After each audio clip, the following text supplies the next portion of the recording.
Հայկական ծիսական տիկնիկներ, զարդարված հավկիթներ, Սուրբ Զատկին նվիրված նկարչական գոբելեն աշխատանքներ։ Ապրիլի 22-ին Սևանի Հովհաննես Այվազովսկու անվան արվեստի դպրոցում բացվել էր Հիսուս Քրիստոսի հրաշափառ հարության տոնին նվիրված ցուցահանդես, որտեղ ներկայացված էին արվեստի դպրոցի սաների աշխատանքները։ Ցուցահանդեսին ներկա էին դպրոցի սաներն ու իրենց ծնողները, Սևանի համայնքապետարանի կրթության, մշակույթի, սպորտի եւ երիտասարդության հարցերի բաժնի պատասխանատու աշխատակիցները։ Աշխատանքները շատ վարպետորեն էր կատարված, որը վկայում էր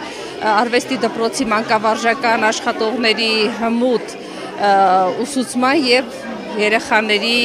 ձեռքի աշխատանքի համագործակցությունն էր հիմնականում։ Հրաշալի աշխատանքներ էին տարբեր թեմաներով, բոլոր աշխատանքներն էլ իրենց յուրահատուկ գեղեցկությունն ունեին, անհնար էր տարբերակել որևէ աշխատանքի լավ եւ վատ լինելը։ Հովհաննես Այվազովսկու անվան արվեստի դպրոցում ցուցահանդեսներում երևում է երեխաների հմուտ աշխատանքները։ Ներկայացված էին արվեստի դպրոցի տարբեր խմբերի սաների ձեռքի աշխատանքները։ Ցուցահանդեսում ներկայացված զատկական տոնին նվիրված ձեռագործ եւ նկարչական աշխատանքների հեղինակները դպրոցի սաներն են եւ ուսուցիչները։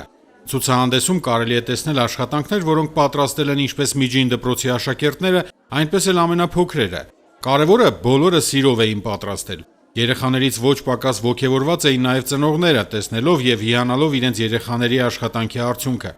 Սևանի Հովհաննես Այվազովսկու անվան արվեստի դպրոցում սովորում է 350-ից ավել աշակերտ։ Արվեստի դպրոցում գործում են ասեղնագործության, դիզայնի, թատրոնի, նկարչության, կիրառական զարդարվեստի, գեղարվեստական մոդելավորման, մաքրամեի, հելունագործության, գոբելենի եւ այլ խմբակներ։ Սուրեն Բարսեղյան, Գնելովանեսյան, Սևան STV1 հեռուստաընկերություն, Գեղամահոր։